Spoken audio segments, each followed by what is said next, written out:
All right, Olmsted Falls is 7-8 coming into this game tonight, really on a mission. They lost very lopsidedly to Avon Lake in the 7th week of the season. They won last week. Huge victory for them, and of course leading the way is a kid who does very well commanding this football team.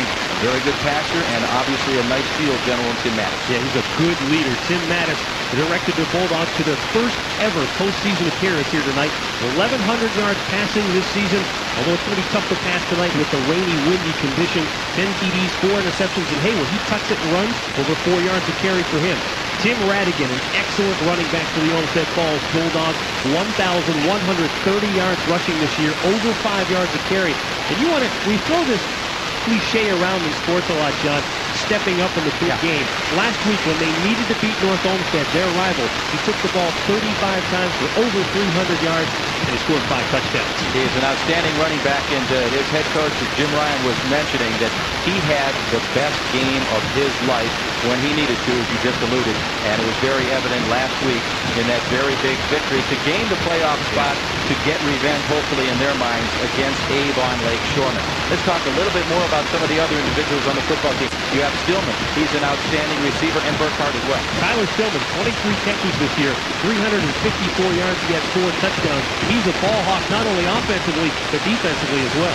Well, both of those guys are doing well in the intercept. In fact, these guys defensively, Matt, are outstanding in that takeaway department. That's really where Olmsted Falls lived and died this year, in the giveaway department. They were plus 14 in the giveaway area this year. They had 16 interceptions, and the guy up front who gets it going for the Olmsted Falls Bulldogs defense is John Stanton. He's a great leader, 3-year letterman, 6'2", 201 pounds. And then there's Bryce Burkhart, who we alluded to a couple of moments ago. 3 interceptions this year, and he returned those for 73 yards. So not only does he pick them, he runs it back too. And also, Jim Ryan was saying, boy, he's very difficult when it comes to supporting the run. He's a hard hitter. Looks like it's got to be the makings, has to be the makings of a great football contest tonight. And we'll be back to have that for you on Channel 25. It's high school football. It's the tournament. Stay right there.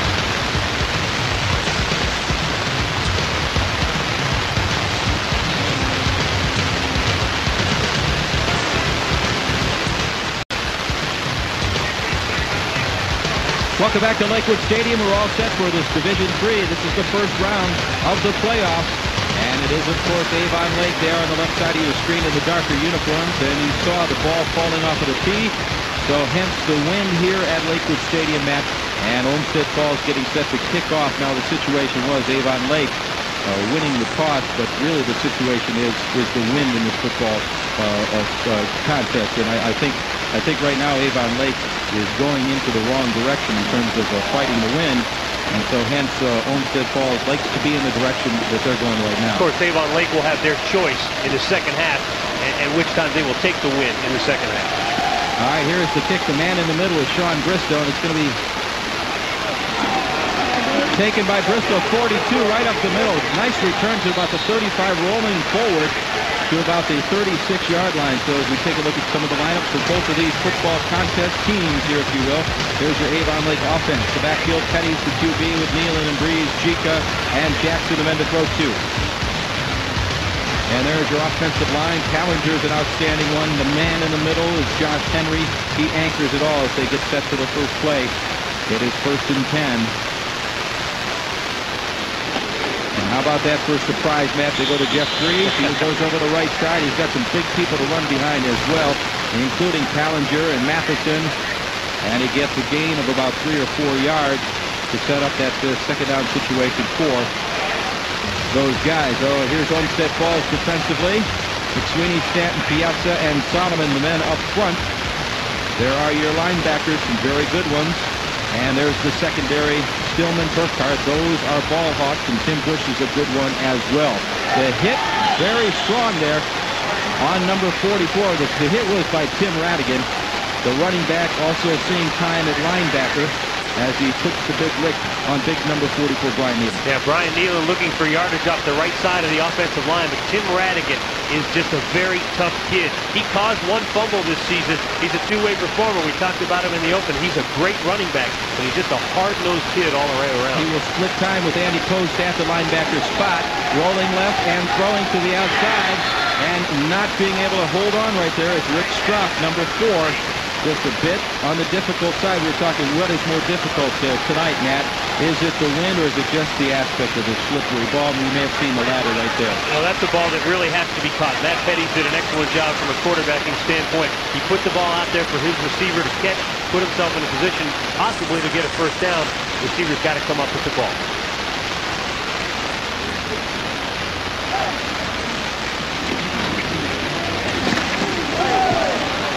Gets the punt off. It's going to be taken on about the 36-yard line.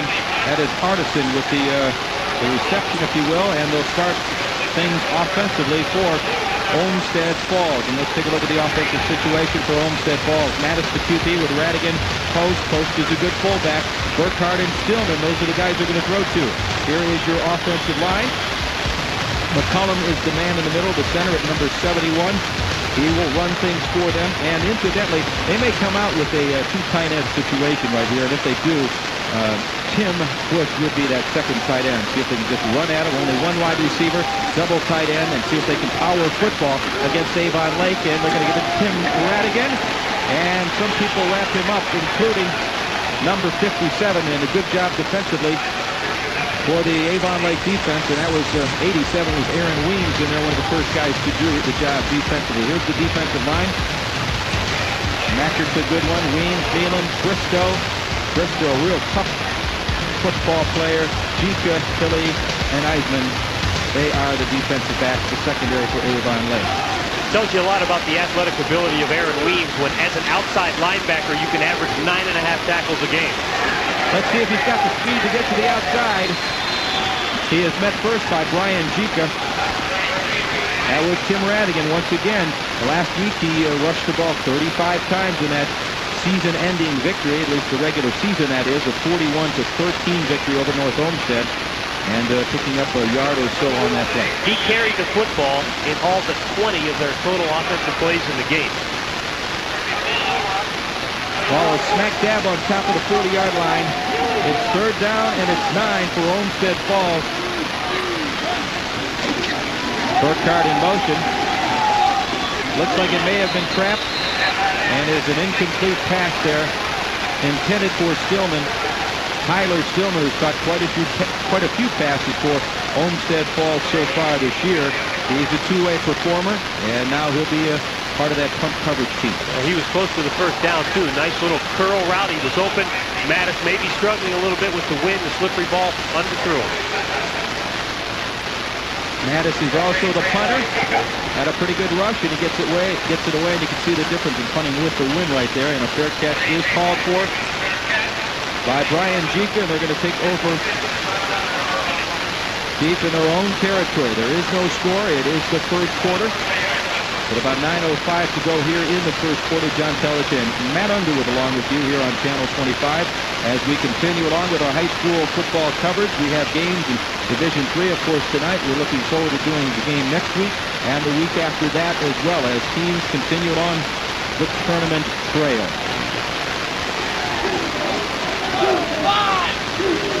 Just past the 20-yard line. Quarterback is Petty. And Breeze with the ball, and the tackle there by Manadio. That's Jason Manadio, the 5'9", 155-pound senior linebacker wearing number 59. He looked like somebody launched him out of a cannon. He was in the backfield so quick, and it was a great defensive job by Jason Manadio, forcing Avon Lake into a situation, frankly, they're not too familiar with. Second and long. All right, he's all right. This is your QB. Petty. Good pursuit, still gets a pretty good deal of yardage there around the near sideline by the Avon Lake bench. And Tyler Stillman coming up to force him out of bounds as the quarterback, Nat Petty. He's a senior at 6 foot, 180 pounds. Just as he gets to the outside there, there's Tyler Stillman, number 24, all-round football player for Olmsted Falls, doing the job there. Petty's ran the ball 33 times this year for 159 yards, a little less than 4 yards a carry.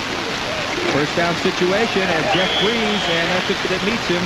All kinds of folks, including 35 Radigan, And also a good hit there by Formica. That's Shane Formica. He's a junior. In fact, in the linebacker bunch, he is the only junior in that clan there, although at times Post does come in to sub for Tim Radigan. Well, if you look at this Bulldog linebacking core, 155 pounds, 180, 197, 187, not very big, but very aggressive and very quick. It's attacking the ball. 2nd and 9, and here's Brees once again to the left side. And he's met by a whole bunch of folks, including number 76, John Stanton. Formica was there. Formica was the guy who really initiated the contact. He got into the backfield first, and that's what I like so far. Olmsted Falls, good penetration, John. They're sort of disrupting the running game before it has a chance to get on track. 7:13 to go here in first. And here is Matt Petties, the QB. Petties rolling right, a little bit of pressure. Thrown across his body and nearly picked off defensively by Tim Bush, the 6'1", 175-pounder. He is a senior. Excellent job by Pat McSweeney putting pressure on the quarterback, making Petties kind of lob one. As you mentioned, you'll see it here. Number 55 fights off the goes by the block of number 44, Nealon, puts the pressure on the quarterback. Petties puts it up down the sideline, and Tim Bush almost steps in front and has a pick for the Olmsted Falls Bulldogs. Harbison was back to help receive the punt, but now they've got a whole bunch of people trying to come in on him, and that strategy may have rattled the punter.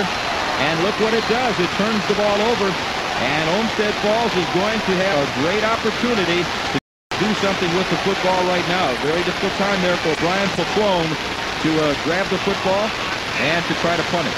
Well, what really rattled them was the sudden cloudburst that we just had. And that's sort of what we've been experiencing all night long. It sort of drizzles for a while, and then we just get an absolute downpour. And that, I think that made the ball a little slip there. Might have gone right through his hands. I don't think he ever fielded it cleanly. Olmsted Falls with the ball just about on the 30-line. And they give it to the first man through, and that's Andy Post. Andy Post coming into this game, he had one receiving touchdown in the season, 214 yards through the ground, 4.4 yards per carry. He's got 2 touchdowns on the ground as well. John, I alluded to it in the open, and this is nothing, not taking anything away from Olmsted Falls. This is sort of how they've lived all season long, by taking advantage of other teams' mistakes. They've got an opportunity here. Let's see if they cash in.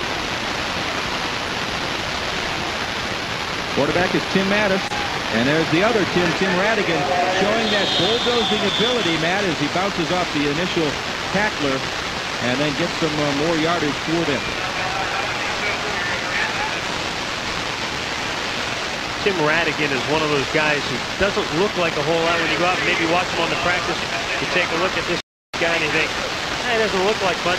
But boy, I tell you what, you put him in behind that offensive line, and I said, he is a bulldog. I mean, here's a guy who really mirrors his team's moniker. 5'10", 187.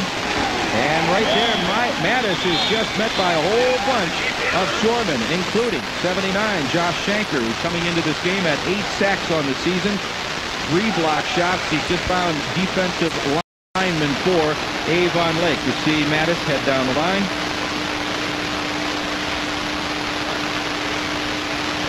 And Shanker was there, Ballinger, and what have you.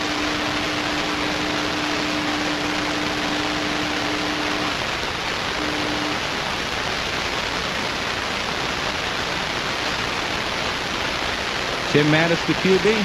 He throw, an out pattern, picked off. And it looks like Bristow has a chance to go all the way. He's being chased. He's still on his feet. And he's got the touchdown.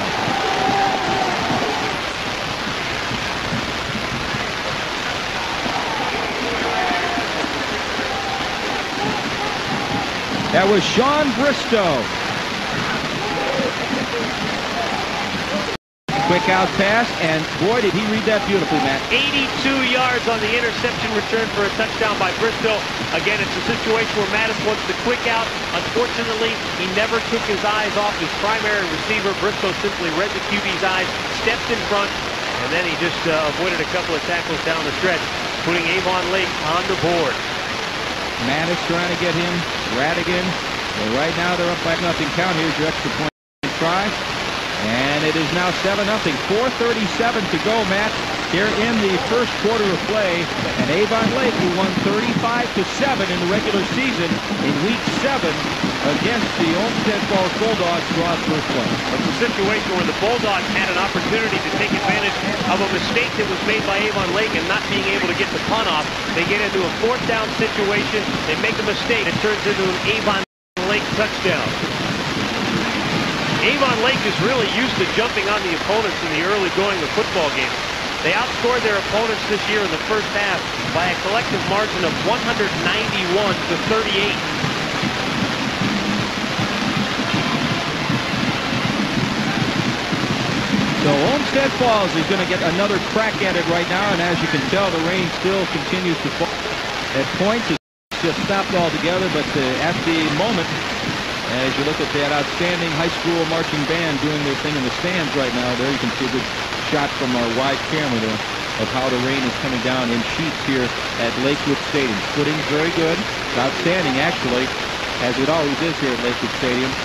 But now it's going to be difficult to hang on to the football, although Sean Briscoe had no problems there with that football. I'm anxious to see how Keith Hilly is going to approach this kickoff.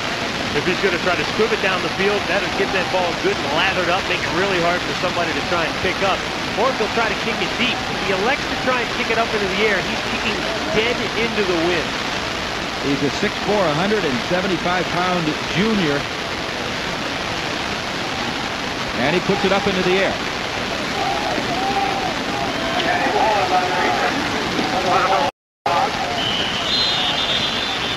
That is Andy Post who came up with a football as he advances it around the 40-yard line. So Olmsted Falls will again try to head down the field and do so without some kind of a turnover to hurt their chances. They trail by a 7-0 count with 4:31 to go here in the first quarter of play against Avon Lake. Avon Lake year in a row for them to be in the playoffs. They were a state semifinalist a year ago. I believe it was a team from Clyde that knocked them out.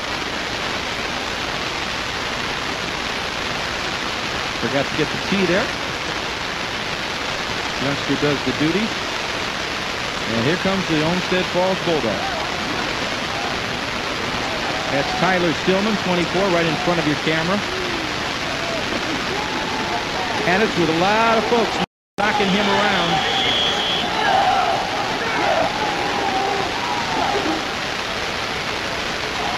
One of the first hits there at 57, by the way, Nick Scarpelli and Tamoomhome.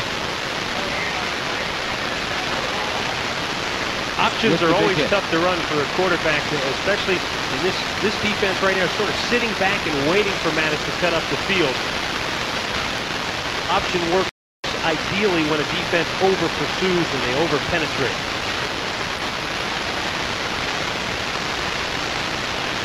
Second down at 10. Mattis going to throw. Tries to find an outlet.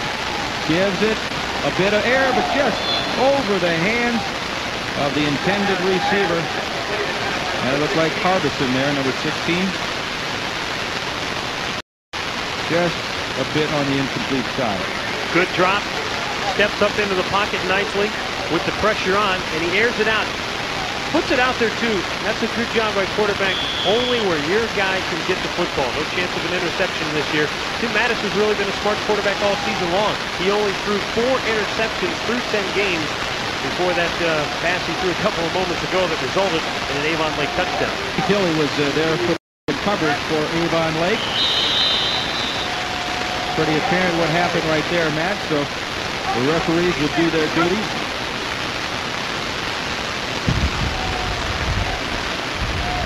Defense, dead ball, encroachment, defense.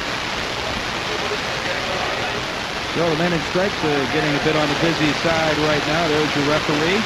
The umpire is Brett Willoughby, Larry Ullery, Jim Hayes, and Harold Vaughn round out the fearsome Tyson here at Lakewood Stadium. Another smart move by the quarterback. He got himself a free 5 yards in essence. Instead of 3rd and 10, it's now 3rd and 5. Here comes Tim Radigan, right side. Number 35, Tim Radigan, the ball carrier. Be about a yard short of the first down for Olmsted Falls. They're going to have to punt it to the Shoremen. Here's your replay here, and looks like the junior Smuhoney with the nice job on the defensive side of the ball. And it's a great stop by him, because if he doesn't make the tackle, Radigan's got a blocker in front of him and plenty of green downfield. There's the punt, and that's going to go a long way to Sean Briscoe. Manhandles it, mishandles the ball. Down the 1 yard line. Big break for Olmsted Falls. Outstanding punt, but again, there's the factor of the win, Matt. Well, in one case, you look at Sean Briscoe and say he almost gave back the gift that he gave to his own team, but he did a smart thing by getting on the football. Unfortunately for Avon Lake, he gets on the football and he's down at the 1 yard line.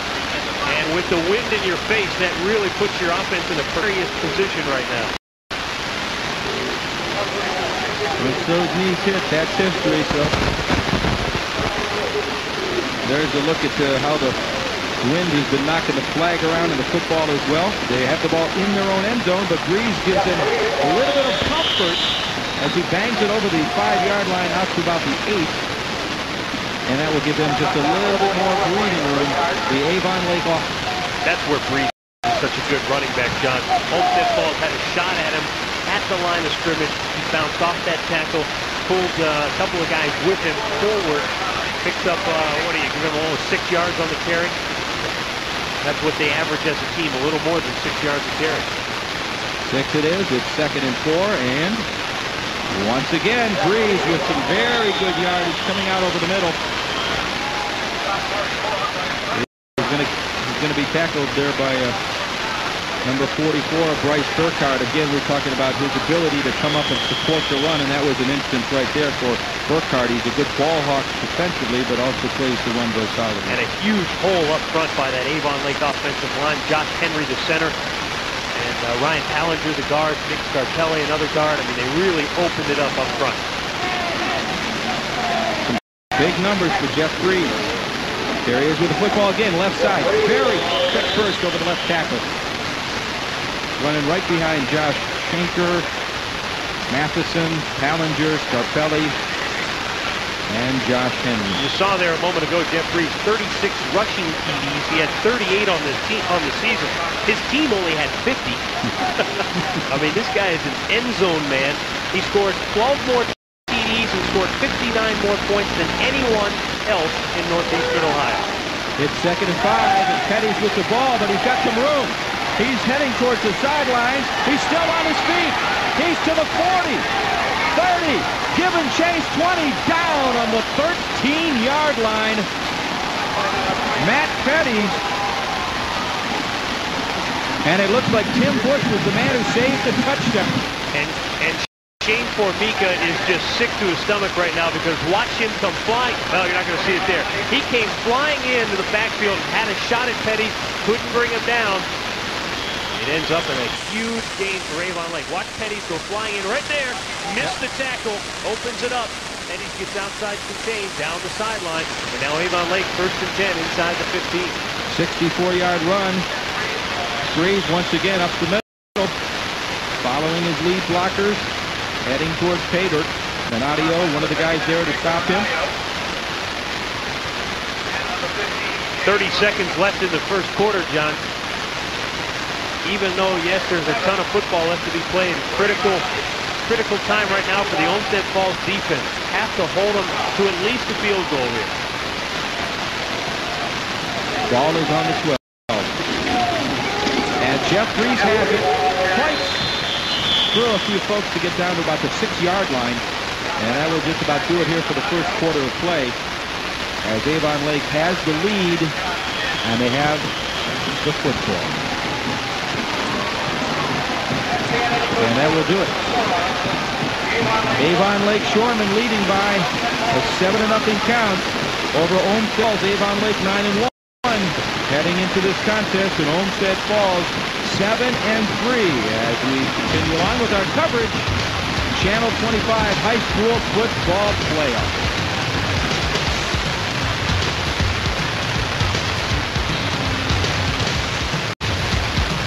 Welcome back, Lakewood Stadium. Avon Lake by 7-0 count over Olmsted Falls. Let's take a look at what Avon Lake has done offensively in the first quarter. 14 plays, 116 yards on the ground. The big man is Mr. Breeze, but obviously the quarterback Petty's with a great run there to get him deep into Olmsted Falls territory. 9 plays on the side of Olmsted Falls offensively. 64-yard run by Petty, longest of the season for him. And they stand real close here. They are at about a 3rd and 1 situation. And they give it to Jeff Breeze. He has enough. And he continues to follow the pile. Getting deep into territory there. Siegel, one of the defenders there for Olmsted Falls, to bring down Jeff Breeze. This is where, if you're head coach Dave DeLugas, this is right where you want to be. 1st and goal, inside the 3. You basically have 3 shots to give it to Jeff Breeze and get him into the end zone. The good thing, if you're Olmsted Falls, you know where the ball is going here. Just following everybody where they want to be. They move down. Henry, Scarpelli, Matheson, Callinger, the men up front doing the job. That is exactly what they did. They moved the pile. Jeff Breeze simply got in behind them and just went right. Watch this block up front. Look at this. The wall of red. He just follows it right into the end zone. Outstanding block there by Nick Scarpelli. He's a 6-footer at 232 pounds. Here comes Jika. He's going to throw the ball. And it is incomplete. Broken up by 44 Burkhardt. And now they trail by a 13-0 count. And it is a time for Olmsted Falls to see if they can get this kickoff, Matt, and do something with it, because things have not worked out for them so far in this contest. A huge interception in return for a score, and a 64-yard run by Petty. Those are the big plays so far. No, the wind didn't help Olmsted Falls when they had it behind them. Avon Lake scored 13 points in essence going into the win, so maybe it'll work in Olmsted Falls' favor as well. Sometimes, John, I think you can almost get yourself into a situation where you psych yourself out with regards to the wind or the rainy conditions. Take a look at the scoring drive. 8 plays, 98 yards. How fortuitous it was that, at least at the moment, it looked like it was as far as when Bristow bobbled the football and it's down on the 2-yard line, yet they drive 98 yards for the score. So they turn a very huge disadvantage into something that's a big plus for them. And they lead 13-0, and they await the kickoff from one of their big guys. This is Hilly, Keith Hilly. 6'4", 175 pounds, and he is a junior. He was taken by, looks like 16 Harbison to the left side. And that was a good piece of coverage by number 9, and that's Dave Horton. Dave Horton with the tackle for the Avon Lake Shoremen. So Olmsted Falls will take over offensively once again. 11:34 to their second quarter. You're watching tournament football right here on WVIZ. John Telich and Matt Underwood behind the microphone. And here's Olmsted Falls.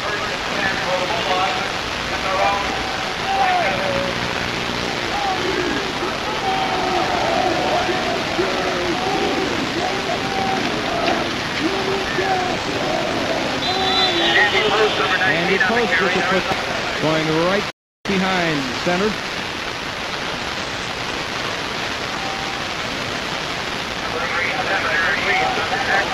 Got a bit of holding going on. I like the call. Quick trap right over center. Unfortunately, one of the Olmsted Falls blockers got a fistful of jersey, didn't let go quick enough, and the referee, whose job it is to watch specifically for that, threw the flag immediately. I mean, the flag goes in there almost before Radigan, or the fullback, hits across the line of scrimmage. He had some pretty good yardage on that play. Your first down. And Andy Post, what did he get? He had almost 7 or 8 yards on the run. And this is a situation on a night like this you just don't want to have to be in. First and 20.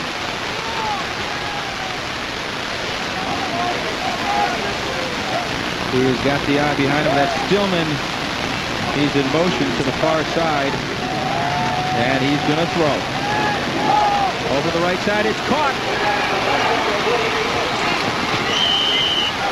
Tim Bush, an excellent job. Tim Bush lining up as tight end and releasing. Did a great job. Basically, it's a corner route, a flag route, if you will.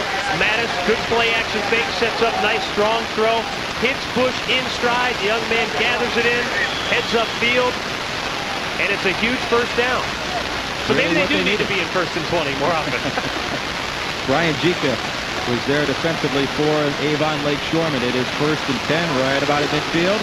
And they're going to give the ball to Tim Radigan, 8th runner, and he gets about 8 yards right there for Olmsted Falls. They got to get him, Matt, into some kind of a rhythm to get down the field.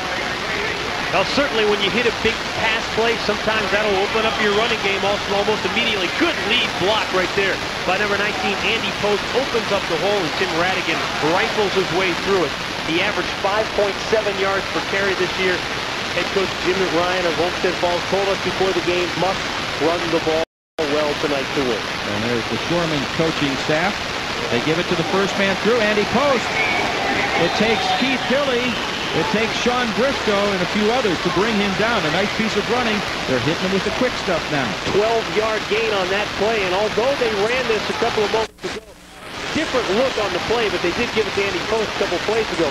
This is what you do. You give it to Radigan, and then wham with the fullback right up the middle. And sometimes you can catch a middle linebacker maybe over pursuing to Radigan going wide, and the cutback is there. It is 1st and 10. Ball is on the 30-yard line.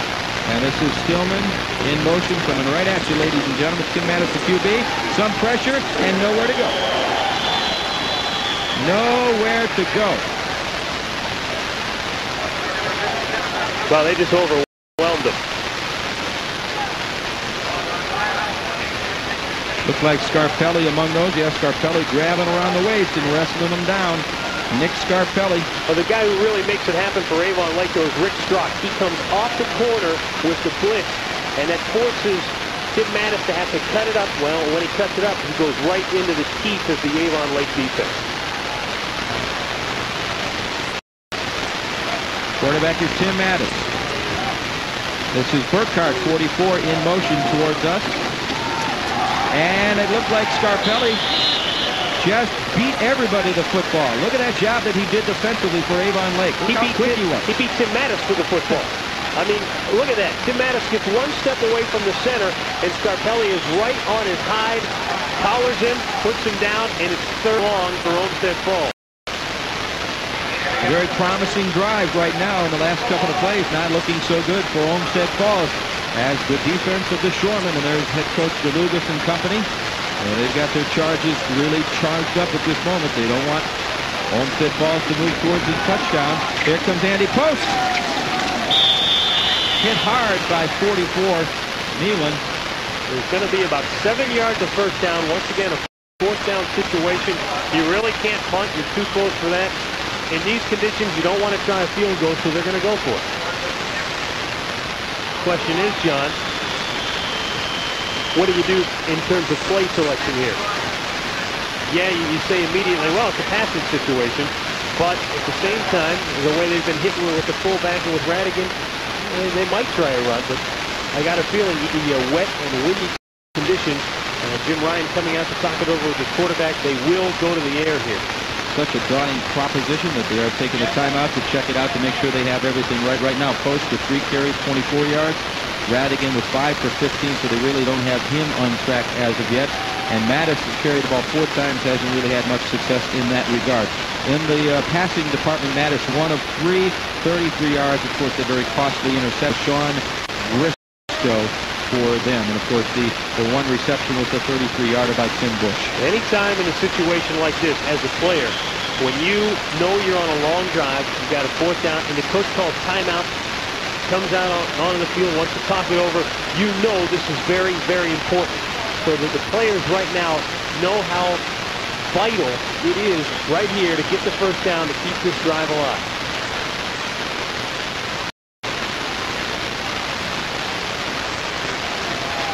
It is 4th and 6. And the quarterback is Tim Mattis. And looks like they got those shoremen to do them a bit of a favor. They have been our friend, Mr. Scarpelli.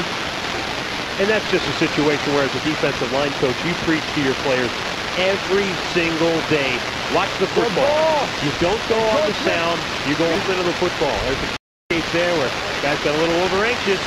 And you'll see it right here. Good hard count there by Tim Mattis. And immediately, two guys cross the line of scrimmage for Avon Lake. Now, John, now you've got a situation, 4th and, well, a long one where you can run the football.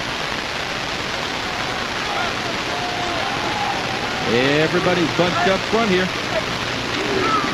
And it's Tim Radigan, and it will be close. Look like he has enough, and they do signal that. There's Aaron Weems. Again, defensively for his shoreman. Great coaching, great execution. I'm sure that's what Jim Ryan had in mind. Let's go on a long count, try to draw them off sides. If we do, then we set ourselves up for our bread and butter, which is Radigan right up the middle behind a wall of it. Radigan, a very popular name in sports in that area. Quite a few outstanding athletes in that regard. Still has the football. Mattis throwing over the end zone area, and it's broken up by number 88, Keith Hilly. Good job by the 6'4", 175-pounder at the last second, deflecting the football away. Well, it's a situation for Hilly where that's his area. He has got to be responsible for any receiver that comes in the middle of the field, on him the whole way. Mattis tries to thread the needle. Watch Hilly get a hand in there. Knocks the ball away.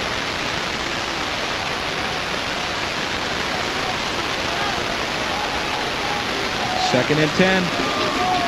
Andy Post with the football. Boy, nobody bought it. And he's in for the score. Great job of keeping the balance. Andy Post to the board. What a tremendous piece of running by Andy Post. John, I don't think he ever took both arms off the football the whole way, even though he was kind of getting knocked around, almost lost his balance, but he maintained his composure right into the end zone. Great blocking and a super cutback. Watch right here. Really nice. He almost goes down, his foot slips, but he stays on his feet, gets into the end zone. Bristow nearly brought him down on about the 5-yard line. Watch also on the run here. He's going to get by 87 there. And here's Bristow. We come back to live action there, and the kick. And it is no good, so it's 13-6. Avon Lake leading right now with 7:24 to go here in the second quarter of play. Lots of things on tap here as well. Of course, always enjoyable to get a chance to listen to and watch the outstanding marching band. It's always a great spectacle here on Channel 20. Again, look at the touchdown. He really sold it on the exchange from the quarterback. He was so nonchalant, it seemed. Well, John, I think he was 6-7 yards downfield before anyone on Avon Lake realized he had the football. Again, that's a great job. It's a quick-hitting play, and if you hit it right, that fullback is in the secondary before anyone realizes that he's going downfield. So far we've seen Avon Lake drive 98 for a touchdown when they had their backs up against the end zone in the shadow of their own goalpost. And now really on what I almost was thinking was a must drive for Olmsted Falls to get at least something on the board. They come up huge. They convert on a 4th down situation to keep the drive alive. And then Andy Post caps it with a great 19-yard run. Bristow's the man in the middle, but he will not get the football as it scribbles down the field and picked up and right there. Protecting that thing like one of your own is their outstanding running back, Jeff Breeze. So he will get to work. Jeff Breeze figures, I get to run it enough from scrimmage. I'm not going to try and pick this thing up and be a hero. There's your scoring drive, Matt. 10 plays, 73 yards, 4 minutes, 14 seconds for the Bulldogs. 7:17 left in the first half as Avon Lake takes over at their 31-yard line. Fullback is Nealon, running back is Breeze, and that's Petty to QB. He's got some room. Still on his feet. He's going to get 10, maybe 11 yards on the play. Tackled by Tyler Stillman. Design run all the way. The receivers go downfield. They sell it. Very good job of selling their routes, but immediately when they break down, they're in a blocking formation down. Good job as they fend off the tackler. Petty picks up the first. Already on the night, 88 yards for Petty's on 3 carries. Of course, the big one, a 64-yarder. It's 1st and 10. And here comes Jeff Breeze.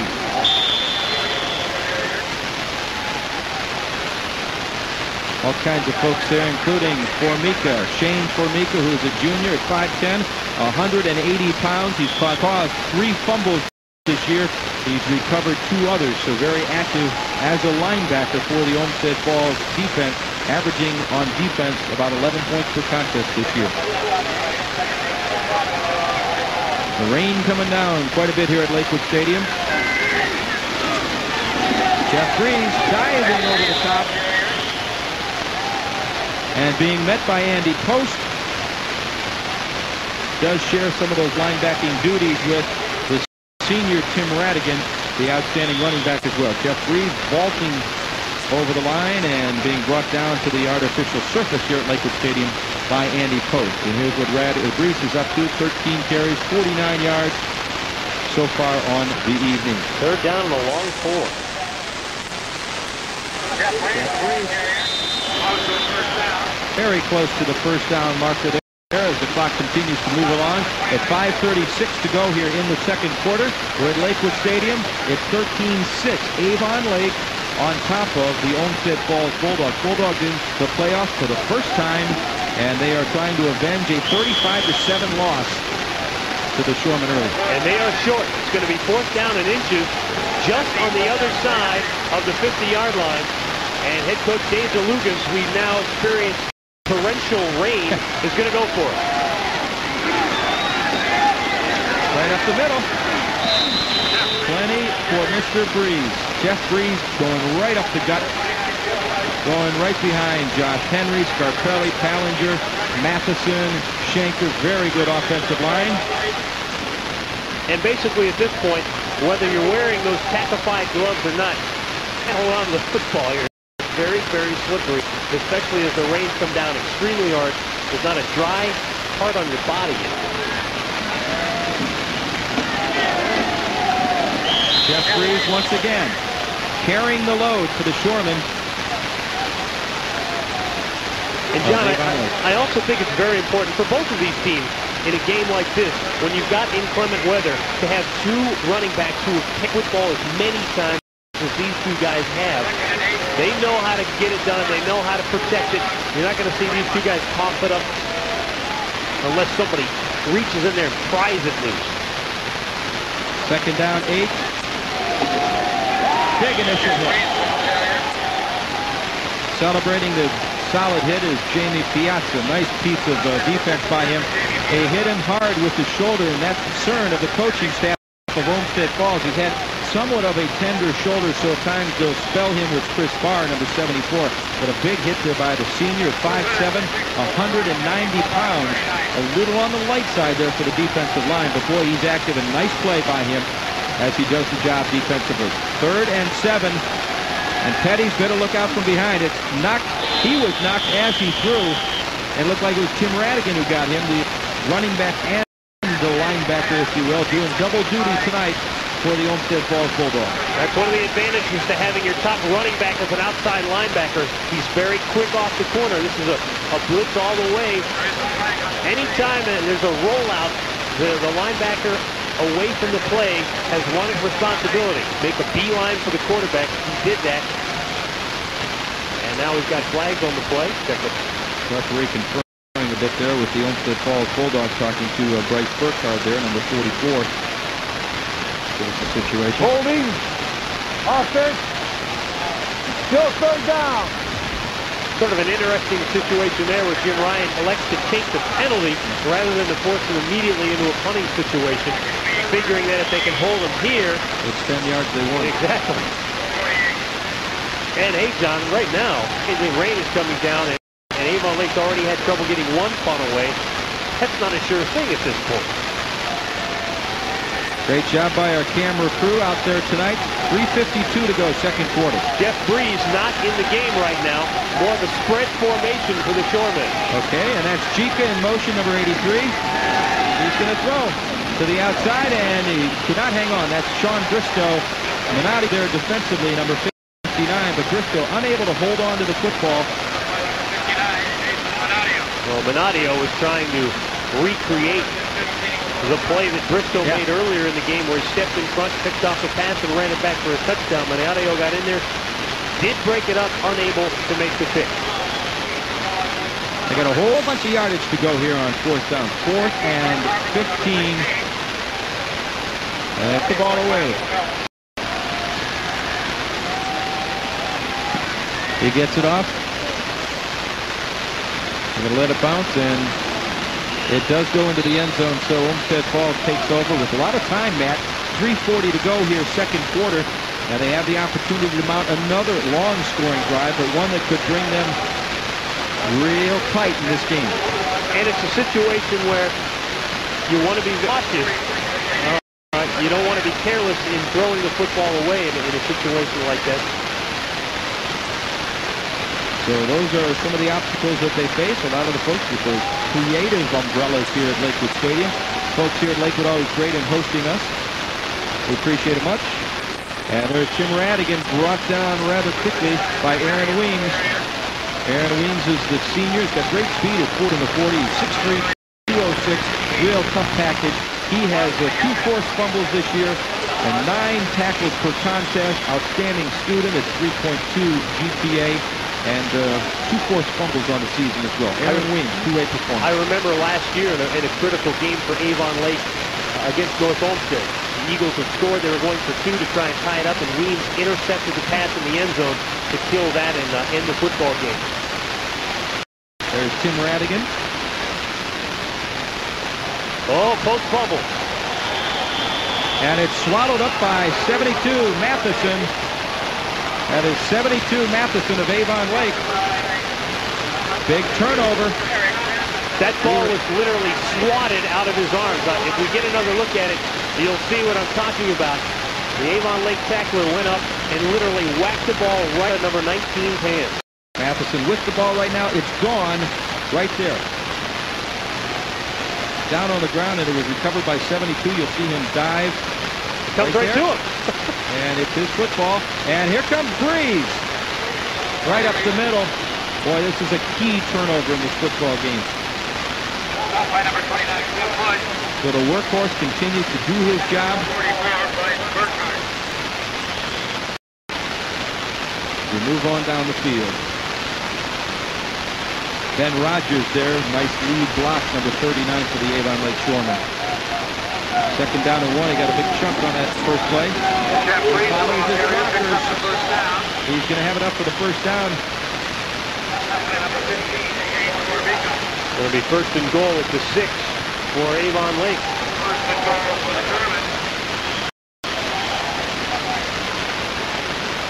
Take a look at some of the play selection, but Avon Lake has put the ball up in the air. A moment ago on 3rd and long, they tried to pass. It was incomplete.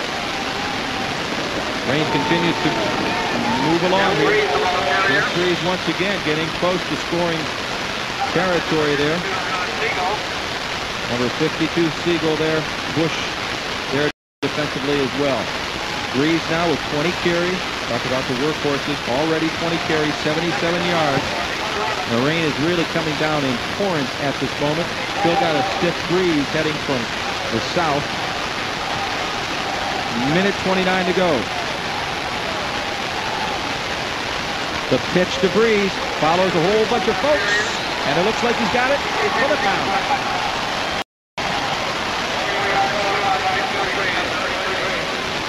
Well, anytime this team gets inside the 10-yard line, if you follow number 33, he has the football. This is a guy who now has 40 touchdowns on the season for Avon Lake High School. I'll tell you what, it's not really that much of a surprise to see him following Callinger. This is an outstanding offensive lineman. 65 right there. 65, blowing the boom on some posts. He's a captain. Graded out this year at about 87% blocking efficiency. Just an outstanding offensive lineman. Took a while to get the kick up in the air, but the kick is good. The Avon Lake, in some ways, pads the lead, capitalizing twice tonight on turnovers. They get, of course, the interception return for the score, and then here the foot was swallowed up. It's converted into a touchdown thanks to the ground game of Jeff Breeze. In their first 10 games this year, Avon Lake averaged 19 points in the first half. Their opponents averaged less than 4. So they're really this is how their season has gone almost all year long. In fact, the only dip in terms of their season was against Amherst, a game in which they were shut out 14. The only time they were shut out all year.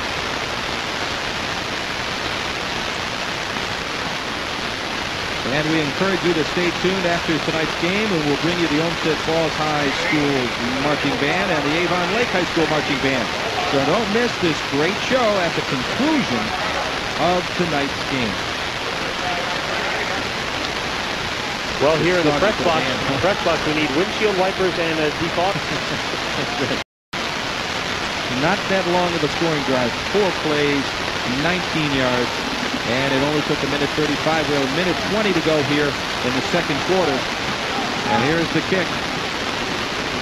Speared deep into his own territory. Looks like it's Tyler Stillman. Those long legs. He was a member of their state championship by 800 relay team. So he can cover a lot of ground in a very short period of time. So Olmsted Falls takes over with a long way to go for a touchdown. 2 costly killer turnovers so far for Olmsted Falls. The interception returned for a touchdown and the fumble, in which it took Avon Lake 4 plays to put that one in the end zone. 20-6. Pardon me for stepping there on your match, but Tim Radigan, a nice job there on the special teams, leading the way for the run. Stillman. He's going to throw. And he's being pressured by Ballinger. Still has nobody. And now jumps on by 2 or 3, Shorman. Good job defensively by Avon Lake. Well, that was a situation where Tim Mattis dropped back. You're going to see him pump fake. He tries to pump the corner. He wanted Tyler Stillman down the sideline, but unfortunately for him, Brian Jika was playing deep middle of the field, and there was just no way he wasn't open. He had to tuck it and run, and it was a penalty flag. I believe this is going to be marked off against the Bulldogs. 1:05 to go here, second quarter. That's the 87, Aaron Weems of Avon Lake. It will be against Olmsted Falls, making it even more difficult for them to get going here before halftime. They trail 20-6. Yeah, that's a personal foul, blocked below the waist, and really backs him up. First down in Federal Express. Absolutely, positively. Has to be there by halftime.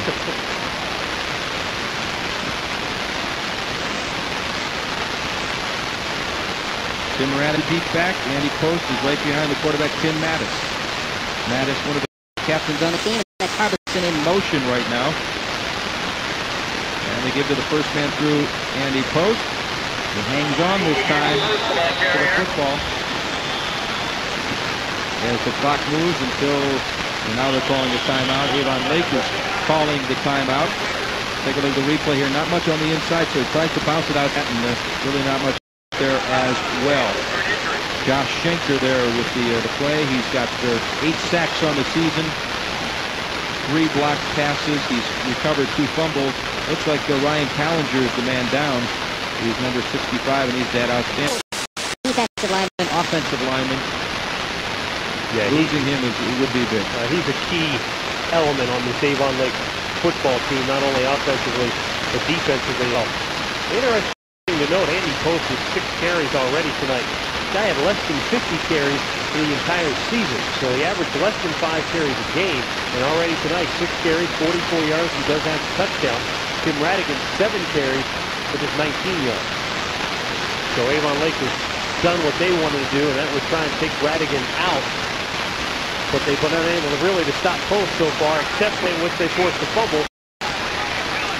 Jim Ryan, the head coach of Olmsted Falls, and saying before the game, got to be able to run the football, and so far just haven't been able to do it as consistently as he would like, and obviously Radigan having a very difficult time getting on track. Well, they had the one drive, and that's definitely what they want to build on as they head in here at halftime and try and work on the second half. Olmsted Falls, believe it or not, I'm not just saying this to hook the audience, they are a second half team. That in a moment. Tyler Stillman in motion. And Tim Radigan with the football, and really not much room there to go. And again, the clock is stopped by the Shoremen. They want one more shot at it because it really is very deep in the territory of Olmsted Falls. For whatever reason, Olmsted Falls has outscored their opponents in the SAP by a margin of 138 to 39.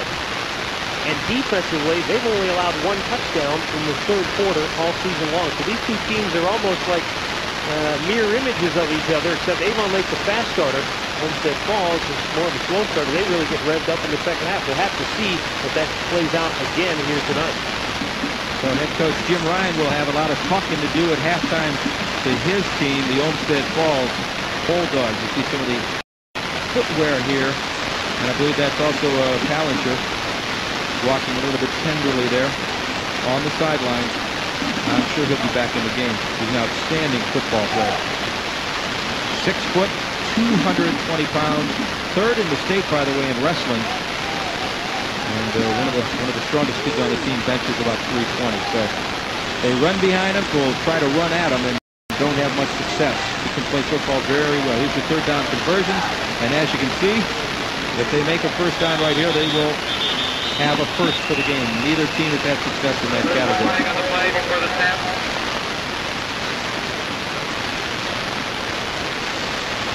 Seen quite a few performances by our friend right here with a white cap tonight.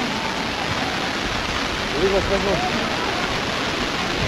Illegal signal. We're going to put it back up for sure. 25 seconds to go. Is that in the official rules? Illegal signal?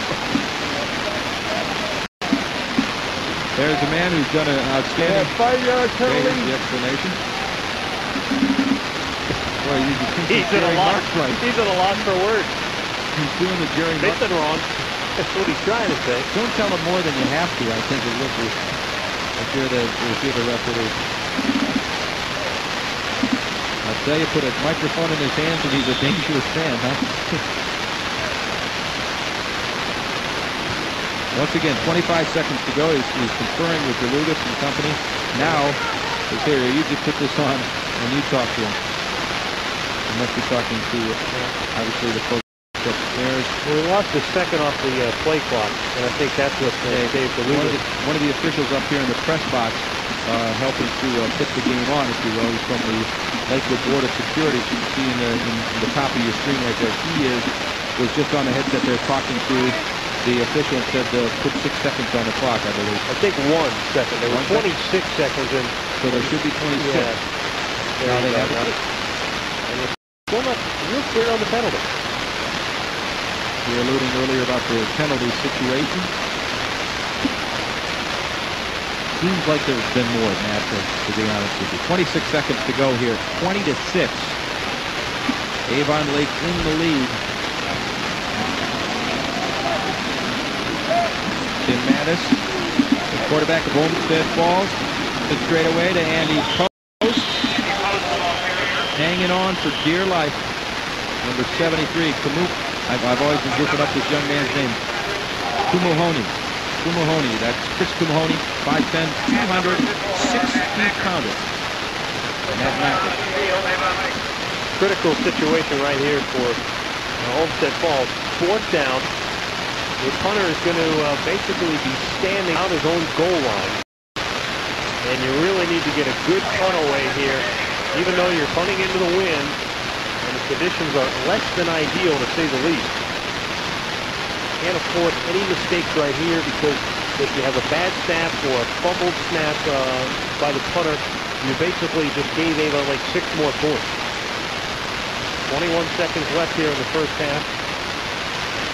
Timeout on the feet. And I'm sure that is exactly what the Olmsted Falls coaches and players are talking about. Very critical situation here. Don't take care of the football. And of course, for Avon Lake, turn them loose, go after it. They're going to put 1 guy back. They're going to drop 2. Surprised they don't just send 10.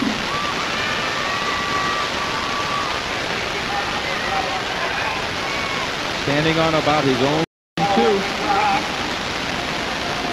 snap. He's got it clean. Mattis gets it off.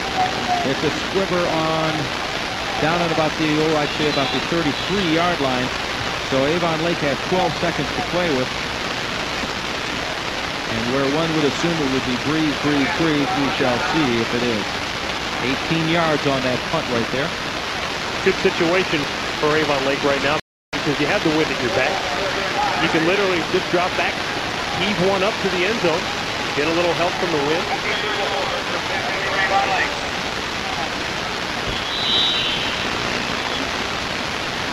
Clock starts on a change of possession, so immediately they down the ball to try and get it stopped.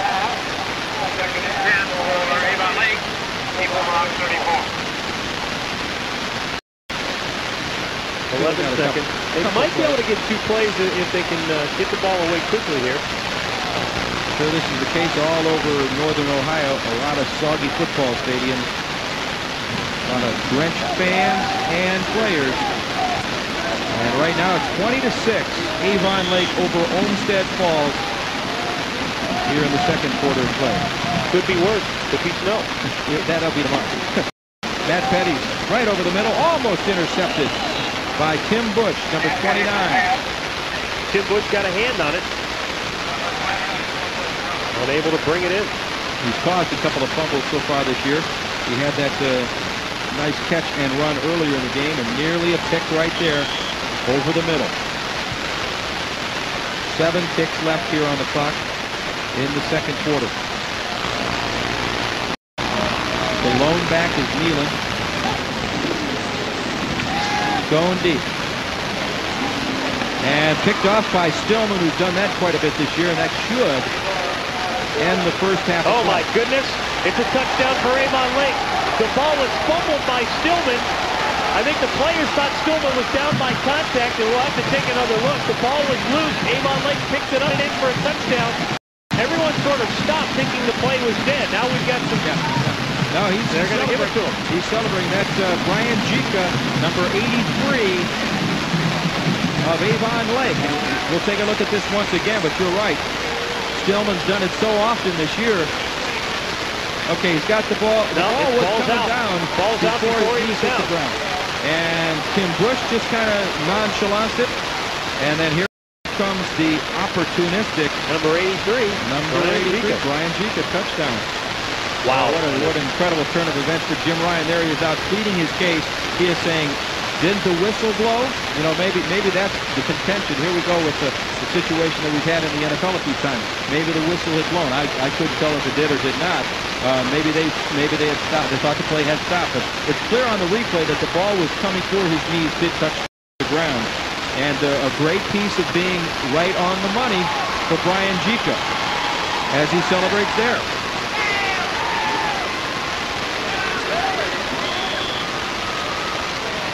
Take one more look at it. Does look like the ball comes out before he's down, and then Tim Bush can't pick it up. He's on the ground. He can't pick it up. Donadio can't get it. So no one has possession. Jika came along. Here's the point after try. It is good with no time left on the clock. You thought the half was over at that moment. Instead, you had 7 more points on the board for Olmsted Falls. It'll be interesting to see how they bounce back from that's a very tough blow going into the locker room at halftime. Sure is. At the end of the first half, the score here in Lakewood is Avon Lake 27, Olmsted Falls 6. As the band's prepare to take the field, we're going to take a short break. When we return, we'll be bringing you third quarter action. However, you won't miss a minute of this great high school band show, which we will present at the conclusion of tonight's game. We'll be back with the second half right after this.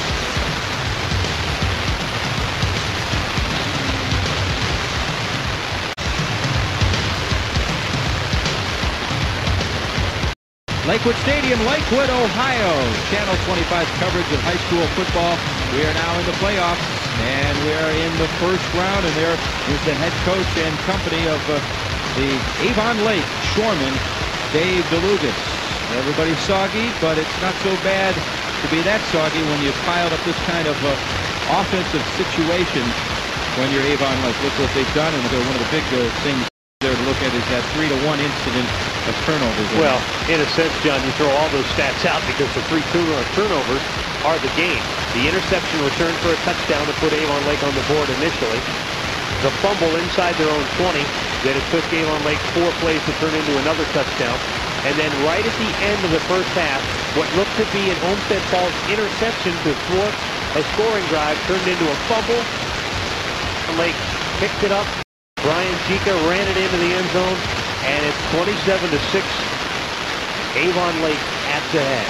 You take a look at the possessions there for the Avon Lake Shoremen. As you mentioned, those two plays were just huge. The 77-yard interception and that 7-yard fumble was right at the end of the half. And you know, you figure you're going in down by a 20-6 count if you Jim Ryan and the Olmsted Falls team. But take a look here. Here's the interception by Tyler Stillman. Now he is tackled and the ball comes out right there. Did the whistle blow? Nobody seems to know. That's Tim Bush, 29, kind of looking for the ball. And then you will watch and see 83, Brian Chica. You also saw the official throw down the marker there on that yard line, signifying that that's where it should have ended. But the play continued, and it was a touchdown. And a 27-6 count here as we start the third quarter of play. And this is Sean Bristow, a lot of room, straight up through the middle, and tripped up somehow. But he gets some pretty good field position for the Avon Lake Shoremen. Only one team has scored more than 13 points against the Olmsted Falls Bulldogs this year. Avon Lake. They beat them 35-7 during the regular season, and they struck for 27 in the first half here. And boy, did we just have one massive flash of lightning. It's still on the warm side, and although I understand the meteorological marvels say that we're heading into some cold weather this weekend. That's going to come soon. Give the ball to Jeff Reese, left side. Some good blocking. And he is finally brought down by... Couldn't quite get to it there.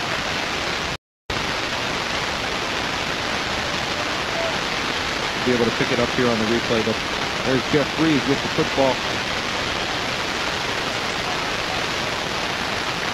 And that was number 27, Jason Frederick. He is the senior linebacker at 6'1", 197 pounds. They bring the chains out to see just how much yardage he got, if it was enough to move the chain. Not enough there, so they look at a second down situation with just about 6 or 7 inches to go.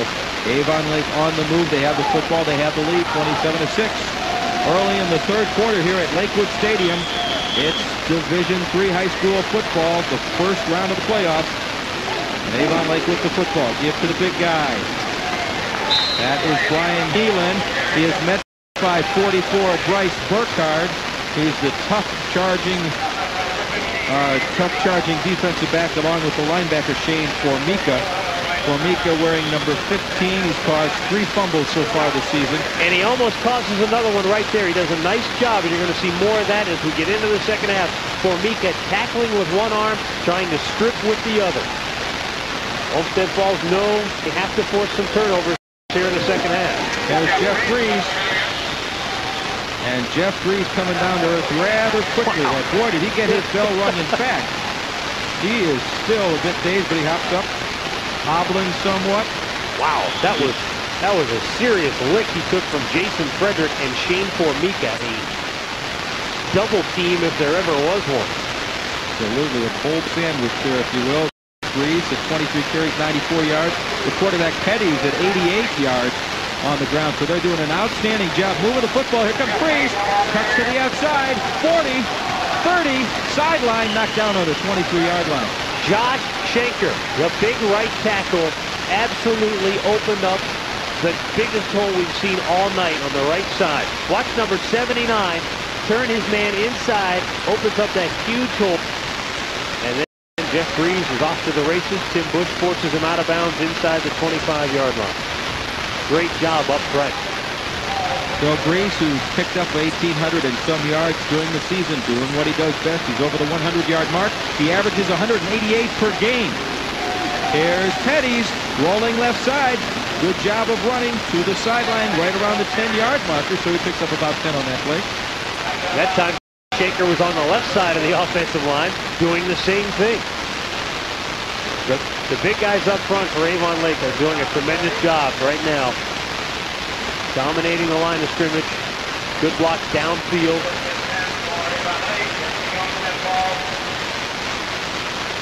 Yeah, another good block there by Matheson. So the guys on the line just doing a superb job.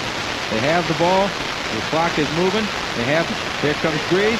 Bouncing to the outside, but just tripped up there by 44. Bryce Burkhardt. Good job of defense by Burkhardt as he tries to rally his team. They really are in a very difficult situation, trailing by that 27-6 count.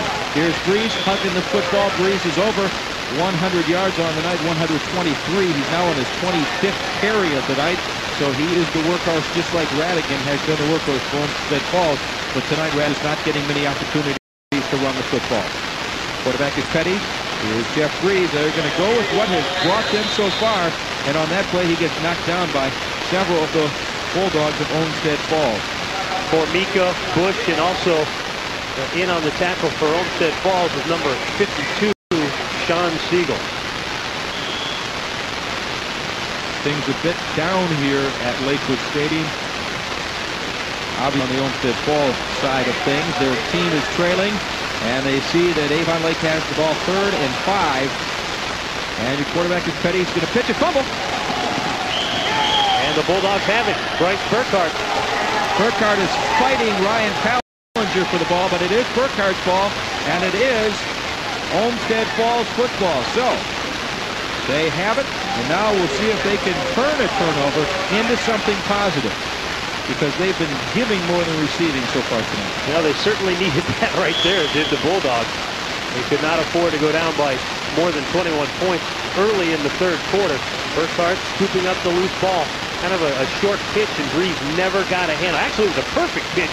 It hit him right between the numbers. Just unable to pull it in with Jeff Breeze, number 33. So, first play, he's getting chased out of the pocket. Goes to the right side. It's caught. Staying on his feet was 44 Burkhardt. Jason Eisenman put a pretty good lick on Burkhardt, but the scrappy wide receiver was able to stumble forward very close to a first down. Bryce's father, of course, the head wrestling coach at Fairview Park High School. He qualified for the state competition last year, Bryce did. An outstanding two-way football player. 19 catches going into tonight for the Bulldogs, 297 yards.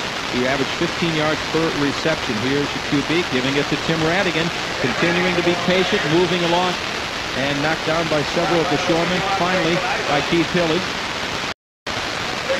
Good blocking by 52, 6'1", 221-pounder Sean Siegel. Watch him right here. Watch Radigan sort of just follow him right upfield.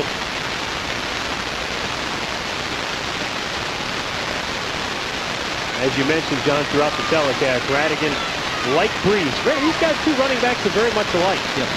Very solid, hard-nosed running back. And they very rarely do you see these guys get knocked down on first contact.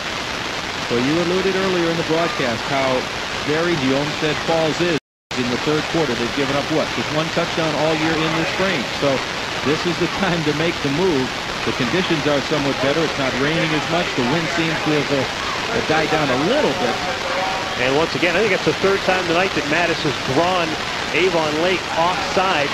Picks up 5 yards and makes it 1st and 5 for his troops. I really applaud the brave souls who came out to this game here tonight. It is nasty out there. Yes, it is.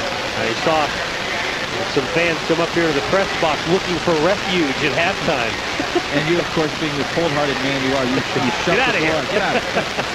Do you have a press pass? Policing the press box. It'll be 1st and 5.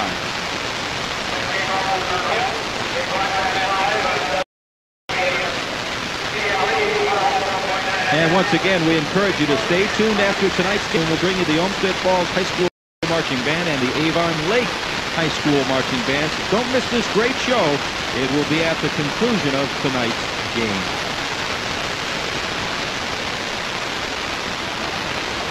First and 5 situation. Be interesting to see if Coach Jim Ryan decides to go to the air here, but we've got 2 tight ends in power eye football, and he does go to the air. Finds a hole, but only gets about a yard or 2 on the play. That was the quarterback. And that's a situation where you had Tim Bush at one tight end and releasing him down the field. And you also had in there number 30 was the other tight end for Olmsted Falls, Matt Strachey. And with both of those guys trying to get them downfield, a good job by Avon Lake recognizing the pass immediately and covering the receivers, forcing Mattis to pull it down to run. Second and short. Pat Beard checking into the game. Radigan grabbing the football, trying to get some yardage. Having a very difficult time getting something to go their way tonight. Outstanding job by Tumahoney there defensively. He is a 5'10", 260-pounder. He is a junior. Two juniors on the defensive line. Matheson and Tumahoney are the two juniors, along with Mackert, Callinger, and Schenker, the seniors. Mattis rolling right, looking, throwing deep. There's a man open. Broken up by Jika. Brian Jika looking for the flag, but there will not be a flag there. Well, there was definitely contact before the ball got there, but perhaps the official viewing this as though the defender was going for the ball. See the contact there before the ball is, but I think that's exactly what the official is saying, that Brian Jika was going for the football, therefore no penalty. It is 2nd and 10. Ball is on the 37-yard line. And this football team in white trailing 27-6. Fumble, ball's over. Who's got it? It looks like Avon Lake. They say they have it. And the officials do agree. Recovered by Avon Lake. And Callinger and the defensive Shoreman become offensive ones. Ball's already on the ground there. Hard to tell if Mattis lost it after he took the snap. It didn't look like he really got a clean snap from center. In any case, Avon Lake has the football at the 38-yard line of Olmsted Falls. Whistle before the play as Petty was trying to get a play underway for the Shoremen, who lead 27-6 now. We saw that it is a lot about the Southwestern Conference this year. When you think about it, they sent 3 teams to the playoffs. It's pretty rare for one conference to send 3 teams to the postseason. Offense, still first down. You got Olmsted Falls, Avon Lake, and also Amherst in the playoffs as well. Yeah, Mattis never handled the snap cleanly, and Avon Lake comes up with the football. Avon Lake with the ball. Quick give there to Jeff Breeze, met right in the middle. Number 57. When you think about that, though, Olmsted Falls in 7-3 make the playoffs, lost to the top 2 teams in the Southwestern Conference. That means the other 5 schools in the conference that they beat had to win a lot of games in order for them to make it, and they did. It was a very competitive year here in the southwestern quadrant of northeastern Ohio. Jeff Breeze left side, 40, scrambles, gets to about the 36-yard line, 37. Jason Madad in there for Olmsted Falls, trying to strip the ball from Jeff Breeze as he went by. Jeff's longest run tonight, 29 yards. He has 2 touchdowns. He has 134 on the night, 134 yards, and he's still 50 away from his nightly average. So he really is very capable of moving those chains, averaging 7.4 yards per carry. You alluded early in the program, second all-time leading scorer in Lorraine history to Al McKinney, who was a great player for Elyria Catholic.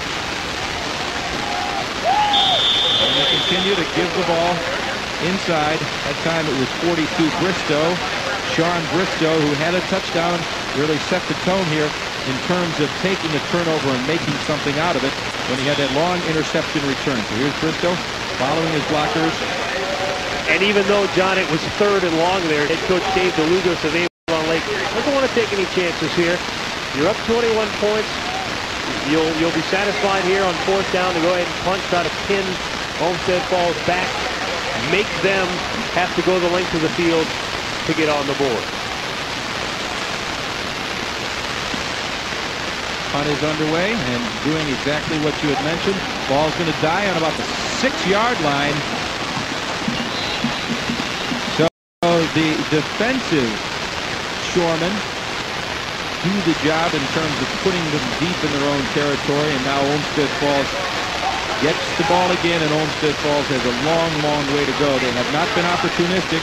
They also haven't allowed him to score so far. Olmsted Falls has in this third quarter, as they have done most of the year. But they got to get something going offensively. They have to score and get a turnover and get a quick score again, or it could be a case of lights out for them tonight. Well, I'm sure it's just been very frustrating so far for Olmsted Falls because they have been their own worst enemy.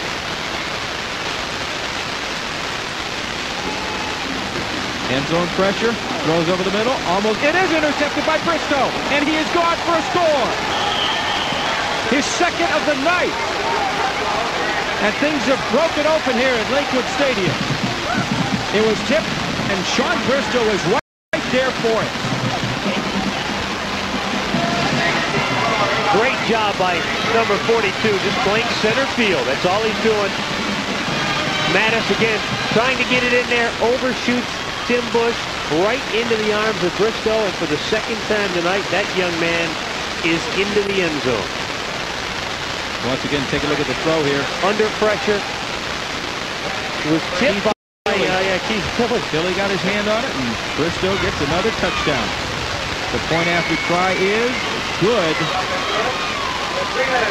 And things have really broken up, so they get another turnover, and they make the best of it. They lead 34-6 with 3:36 to go. This is almost identical to the score that it was in the regular season when these two teams met in Week 7. Except there's still more than 15 football to play. Every single day in practice, defensive backs go through the tip drill. That's where coach stands about 10 yards away, throws it to a one-man in line. He tips it up in the air. The guy behind them makes the interception. They practice that right there. You see why they practice it. Tilley tipped it. Bristow picked it. And it's 34-6. So turnover is a huge situation tonight, as Avon Lake's going to kick it away once again. Radigan is the man in the middle, who has been the able guy for the Olmsted Falls Bulldogs. But so far tonight, offensively, Radigan's had just 10 carries, 32 yards. They've done a great job of holding him down. A post with 7 carries for 47, and Mattis has handled the ball 5 times and is at negative yardage. So the Shoremen will kick it off once again. Sure, they'll just do it right in the middle of the field. The score may resemble the first time these two teams met, but on that day, Olmsted Falls did not turn it over in an inordinate amount of time. Coach Jim Ryan said they simply got their butts beat on that night. But tonight, like I said a couple of moments ago, they are hurting themselves. 5 turnovers. 3 of them have gone touchdown. Hansel with the football right there, recovering it. Fouling on top of the football on about the 43-yard line. So they take over, and they find themselves basically in the same situation as before. Turnovers, the big story tonight. 4 of them, 5 of them for the Olmsted Falls Bulldogs. They're short alignment, the Olmsted Falls Bulldogs. Not sure if a man is injured and out of the game for them. But they were short a guy. Number 52 is now coming on the field. I believe that is Sean Siegel. He was knocked out on the field for as they went out there to try and snap the ball. So now he's in there. And we'll continue along the tournament trail for you next week here on Channel 25. Next Friday night, Division II or Division III regional final. Keep tuned to Channel 25 throughout the week, and we'll let you know exactly what we're up to. And we look forward to doing what is called the second round of the playoffs, or those regional finals, if you will. You got to win 4 to win it all. Well, the great thing is next week somebody takes home hardware. It's always fun to see anybody achieve that when you can take something home, put it in your trophy case, and say, we were the regional champions. Tonight's game, this only gets you an invitation to the regional championship game. Look at that rushing yardage tonight, 241 yards.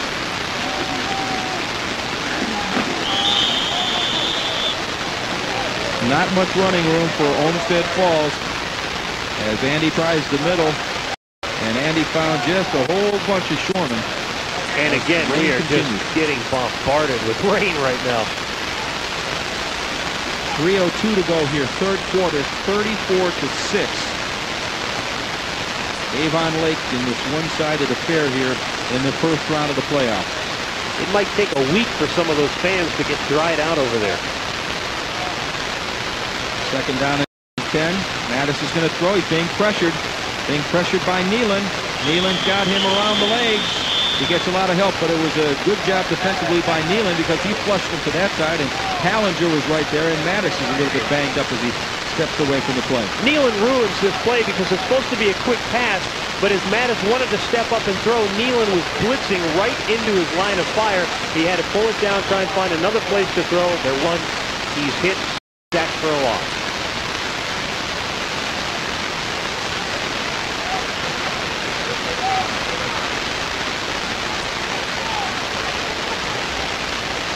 Third down and 13 for Tim Mattis and the Olmsted Falls Bulldogs. He's going to throw, but he's pressured once again. Nealon did the job. Over the middle, it's caught. And that is Andy Post, and he is the 50-yard line to about the 45 of Avon Lake. So they've got something positive going here. The first down pass completion for Tim Mattis. He avoids the blitzing Nealon, who came on the second straight play on the blitz. Hits Post. Briscoe knocks him down, but not before he gets the first. I'll tell you what, being down, when you're down by 28 points and it's raining like this, I'm really impressed with the Tim Madison and really the Bulldogs offensive unit. Not hanging their heads, John. They're not down. They're trying to march down the field and get some points on the board.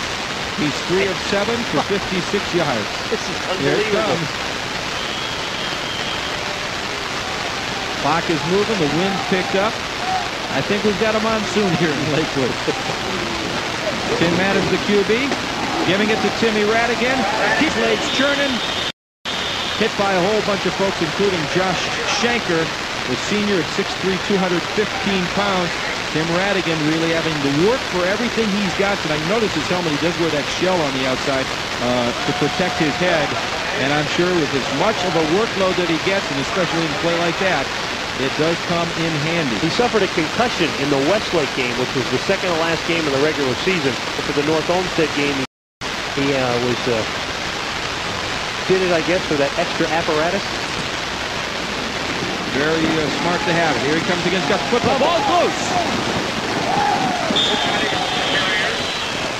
Avon Lake says they have it, and the officials agree. Josh Shanker.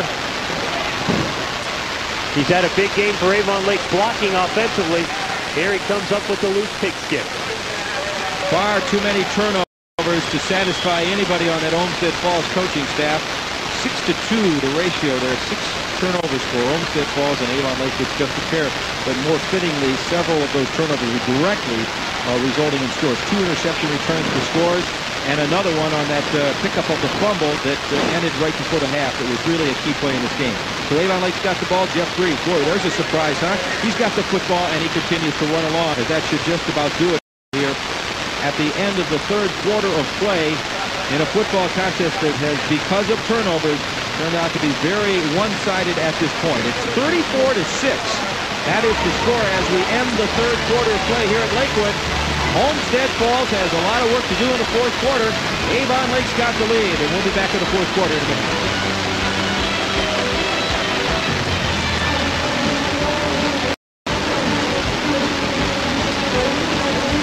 Cleveland Browns, continuing the tradition of helping to make...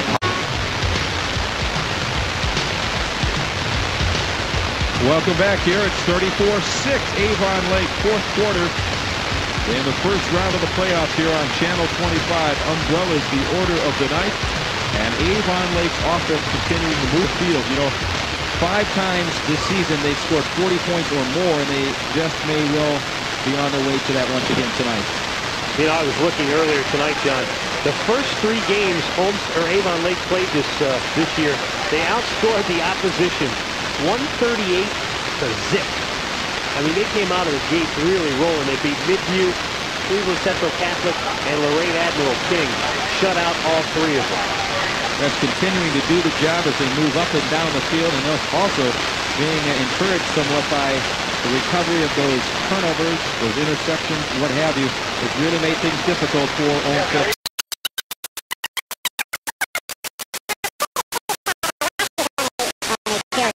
So other guys are getting the opportunity to get some action here as Avon Lake leads by a 34-6 count, and they need to play along here in the fourth quarter.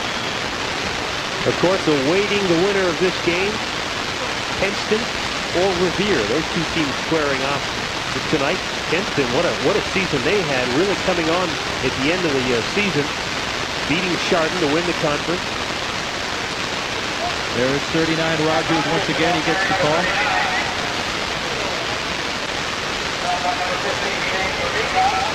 Ben Rogers is 6'1", 200-pound junior. Some good size there. You alluded to Kenston. Outstanding player they have there in that Andy Rule. Very good football player. Outstanding program at Kenston in general. And Revere, I recall 2 or 3 years ago in the playoffs for them, they had one player that's now doing very well at Penn State. Chuck Penzenik. That's right. Another fumble. Special teams animal. Ball on the ground.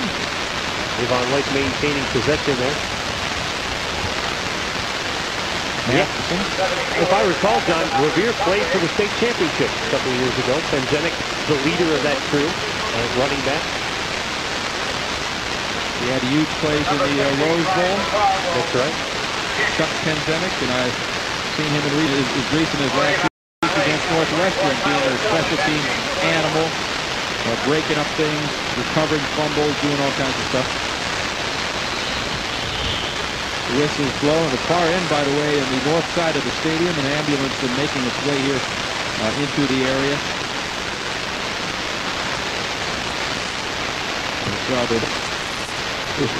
That ambulance is probably packed with life preservers because we're getting ready to float away down here.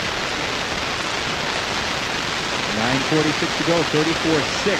The score, Avon Lake leading very comfortably at this moment. And the clock is off, and the clock is running. It's got to be very disheartening for Olmsted Falls because to have your season end on a note such as this, it's got to be very difficult. How did he get that off? And get it off very well. Yes, he did.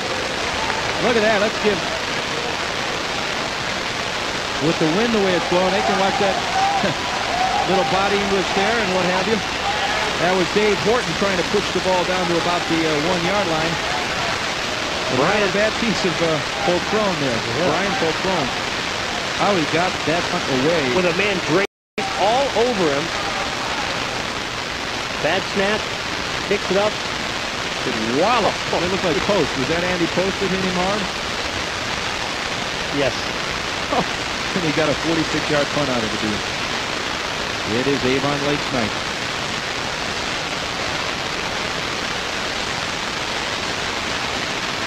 That doesn't sum it up. I don't know what does. Well, definitely, you mentioned disheartening, and it is disappointing when you fought hard to save your season after maybe it looked like it was over when you lost the 2 straight games to both Amherst and Avon Lake. But this team rallied. They came back. With a record of 7-3, they made the playoffs for the first time in school history. And so, that's definitely something to build on for head coach Jim in his 8th year at Olmsted Falls. 47-33 over the course of those 8 years of coaching the Bulldogs. They got the same backfield there, giving the ball to Tim Radigan, staying on his feet. Okay, let's blow the whistle, and that was Brian Nealon that was with him.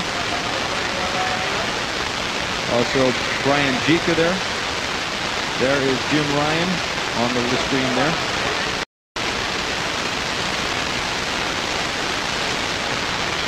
Very frustrating night for him, standing next to Bryce Burkhart, number 44.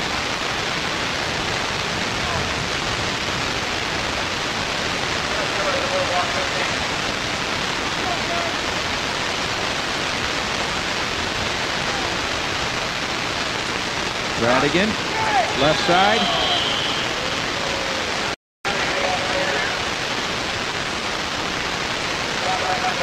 Radigan continuing to try to pile up the yardage, but it's been very, very difficult for him tonight. 14 carries, right around 50 yards. His longest run tonight, 8 yards. And again, you're looking at a young man who had 303 yards last week. Just 1 week ago. Just 1 week ago. 35 carries against North Olmsted. When they played, these two teams played earlier in the season, Jim Ryan said the kids were embarrassed. They felt they couldn't run the ball. They just felt it was gut check time, and they did play outstanding football from then to this point. But tonight, just so many turnovers as Stillman comes our way. And he's going deep. Good recovery to make the grab there was Burkhart with about 3 guys covering him. He broke off his route and went to the ball nicely, didn't he, Matt? That's simply a case of number 44 wanted the ball more than anybody else on the field because the ball is slightly underthrown. You got to remember he's throwing into a dead wind. The ball kind of dies and Burkhart splits the defenders, comes back between them, and goes to the football. Nice job by that young man. And Briscoe, along with a couple of others there defensively. And not only is he throwing into a dead wind, but a drain as well. Mattis is 4 of 8, 82 yards so far tonight. And he gets the ball to Tim Radigan's got some room. Following this block, a good piece of running by Tim Radigan. Gets the ball over the 50-yard line to about the 43. 6:50 to go here in the fourth quarter. It's 34-6. Avon Lake on top. Many of these, Tim Mattis, Tim Radigan, Tyler Stillman playing in their last high school football game here tonight, at least last high school football game for their alma mater. Some of these young men might get an opportunity to play in an all-star game this coming summer. And that's typifying the night for Olmsted Falls. A bit of trickery and the ball down on the carpet, but I think the Bulldogs were able to recover the football. That was not Bryce, that was Tyler Stillman. Come up with a football. His own fumble. This Olmsted Falls team really loaded with seniors offensively. I believe they only have Andy Post, I know, is a junior, and I think there's just one player on the offensive line who is an underclassman. So this is a very much a senior leadership driven team. Next year it'll be reload for head coach Jim Ryan and company. Look at Avon Lake as well. Look at their defensive backfield.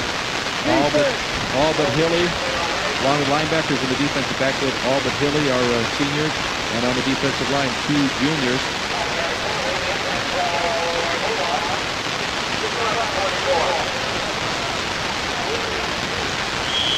$5 to go here. And the clock is moving. And Avon Lake is very comfortable right now and moving towards the second round of the playoffs next week against the winner of that Kenston and Revere game. Some outstanding Division II games going on tonight as well. Floats it to the outside to Andy Post and incomplete. Olmsted Falls came into tonight averaging 24.5 points per contest. And obviously a far cry from that this evening. But for all they had ability-wise to move the ball, they just killed themselves with all those turnovers. I'll tell you what, John, it's going to be, tough for a couple of days for the Olmsted Falls kids to think about this whole option to end their season. But they are one of just 96 schools in the state of Ohio to be in the playoffs. When you consider there are another 600 plus who are sitting at home tonight, not even thinking about the playoffs, that's something that they can build on, something that they'll remember a long time down the road. I'm honest with you. The seniors on those other 600 schools would love to trade places with them right now, even if the score were 50-0. At least they could say, hey, I played in a playoff game in high school. And he posted a carry right there as the clock continues to move. It's now at the 5-minute mark. And plays coming in from the sideline. Tim Bush heading to the sideline.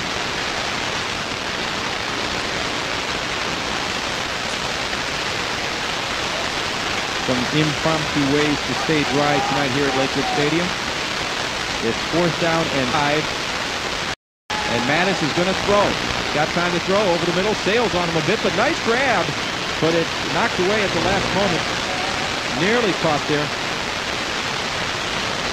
by Timmy Radigan, but just unable to hang on. And so Avon Lake's going to get the opportunity to have the football once again, and I'm sure it will be an opportunity for some of the other kids to get into the game too. Well, for Avon Lake, the first step for them, they were here a year ago. They got into the playoffs, a state semifinalist, and I think this year they're sort of on a mission as a group, as a team. They want to go all the way. They want to take it to the final game this year and hopefully bring home a state championship in Division III. Jeff Reeves, by the way, coming into that carry right there at the 31 mark for the night. 143 yards. He gets a nice piece of real estate right there. About 7 yards. He cuts it back towards this side of the field. Brought down by Tim Bush. Good piece of defense. Outstanding the two-way player Bush is as a tight end and also as a defensive back. It's about at the 4-minute mark now.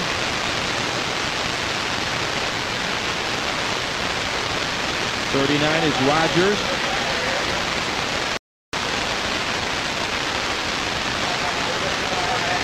Ben Rogers, a junior, 200 pounds. The clock continues to move. Very disheartening for the Bulldogs of Avon Lake. But they have that taste. They know what it's like to be in the playoff. Bulldogs of Olmsted Falls, I say, correct myself. But Olmsted Falls knows what it's like to be in the playoffs now. And it will give them something to work toward next season and seasons to come. So Olmsted Falls' first year in the big show, if you will, and this is the second straight year for the Avon Lake Storm. Whoop, fumble.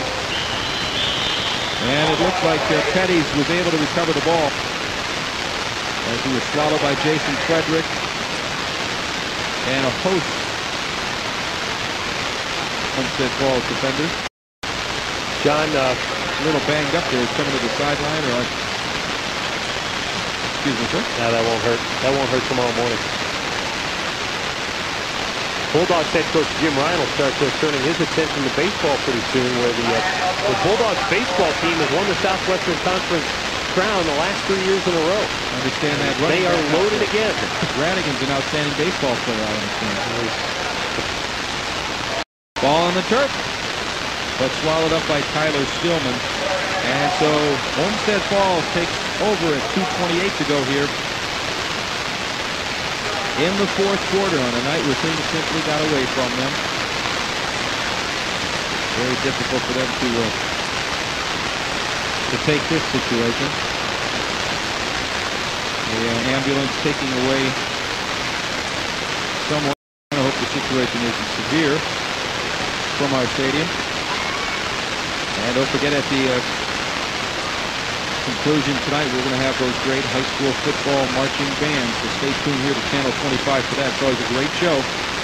As Timmy Radigan gets the football, and Timmy Radigan goes over the left side for some yardage for Olmsted Falls. He's carried the ball now 2 times, but not up to the mark of a week ago. 16 carries, 67 yards for Tim Radigan. Andy Post has 53 yards so far on the evening. We're under 2 minutes now.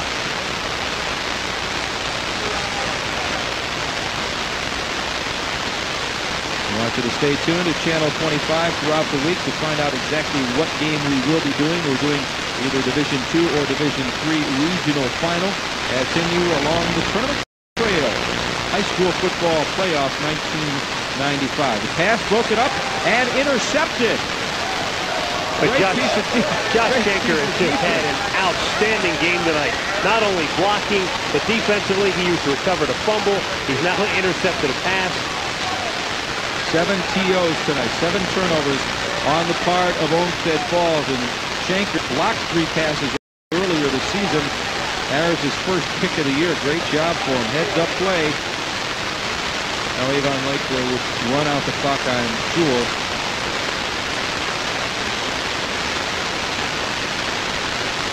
Much of that damage, as you can see, that second quarter, and turnovers playing a huge part including that play towards the end of the first half where it looked like there was an interception by Stillman, and then the ball was put down on the turf, and not many people thought most people thought the play was over, except for the man that scored the touchdown, who was Brian Jika coming up with the football and scoring. Yeah, there's no doubt that really changed. I mean, it kept Avon. Even like it was already ahead in the game. But I think that almost thwarted any hope that Olmsted Falls had of coming back. And if that didn't do it, then the interception in the third quarter that was returned for a touchdown did. Absolutely. In fact, this would be a tough game, John. Good thing we don't have to hand out a most valuable player award in this game. It would be tough to call. John Bristow had 2 interceptions, both returned for touchdowns. Jeff Breeze has been everything he was billed in the pregame hoopla. He was outstanding. One of the stunning plays was Matt Petty's 4-yard run from scrimmage. That was big. Avon Lake giving the ball to some other folks to give them the opportunity. That's Dave Horton. Number 9 gets the carry with 1:10 to go here in the fourth quarter, in the football game, and obviously in the season for Olmsted Falls. Yeah, Breeze finishing the night 32 carries, 149 yards, and 2 touchdowns. We mentioned a moment ago the great game that Josh Schenker has had. Great season he's had. Definitely a team win for Avon. Everybody coming through with big plays tonight. Ball is fumbled. It's on the ground. It's still up for grabs and still being fought over. And they're going to get the ball to Olmsted Falls. So the Bulldogs, it looks like Tim Bush was the man that came away with it. Bulldogs have it. And there's 43 seconds to go here in the football contest. 34-6, Matt. From our intrepid gang manning the cameras. I think that's Steve Curran. Outstanding job by the crew tonight. Great job. Braving the elements. And company. And even for those guys back there, the guys with the cushy jobs in the truck, they did a great job tonight. You know what everybody else is saying? They're saying we're the ones with the cushy jobs. And you know they're correct. It's the turnover picture. 7-3. And there is Tim Radigan. He's just continuing to run as he piles up yardage, getting close to the 100-yard mark. He came into that carry with about 67 yards. And there's 13 seconds as Radigan continues to move through the defense. Keep those legs turning. 13 seconds left. Player down on the field. Number 54 is down for Avon. Matt Mackert. He's their fine middle guard, working on the knee right there. He's a 5'8", 230-pounder. He is a senior and a very reliable football player for the Avon Lake team. And as you know, they've got more football left in them, so this is something no one would like to see happen to any young man. John, I am no proponent of AstroTurf by any means, but could you imagine what this game would have looked like on real turf? Oh boy, I know what we would have had a tough time telling one number from another. Who is that with the ball? This is the one instance in which AstroTurf is nice to have. Even Jim Ryan saying before the game when we were chatting that said, well, I'm glad we're on AstroTurf tonight. And the field here at Lakewood is among the finest in the area. Okay, matched up with the help of about 3 of his friends. Let's take him off the field. Here's the rushing yardage of Avon Lake, courtesy of Jeff Breeze, who had 149 yards. They pile it up.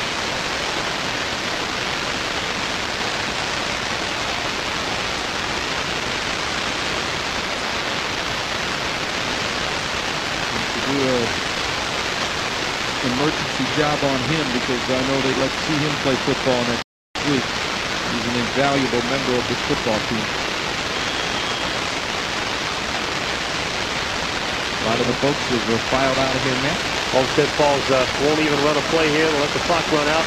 Ending their season, but moving on for Avon Lake. Big win for them.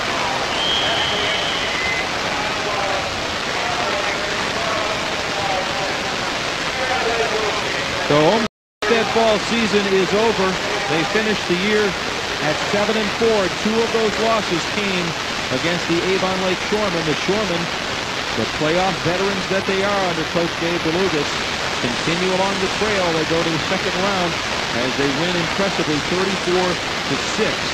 here on Channel 25. We saw some outstanding football tonight, but it's very disheartening for Omaha because a lot of those turnovers really hurt them, didn't they? Well, you know, and it was interesting. It's sort of ironic, John. We talked in the open that Olmsted Falls is a team that fed off of turnovers all season long. They had 28 takeaways this year during the regular season, but tonight it was they who gave the game away, in essence, to Avon Lake. And credit to Shorman, they took advantage of the opportunities that lay before them, and those are that excel in the postseason. Avon Lake will move on. A year ago, a state semifinalist. Hopefully this year they can take it all the way. Good luck to them. All right, Matt, appreciate it very much. Great job behind the microphones tonight. We look forward to doing another game next week. And once again, our final score, 34-6 the final. The final with Olmsted Falls and Avon Lake. Avon Lake a winner, 34-6. And that is going to wrap it up in terms of football tonight. At this time, we'll take you back to the halftime festivities, Lakewood Stadium. And here now is the Olmsted Falls Marching Band.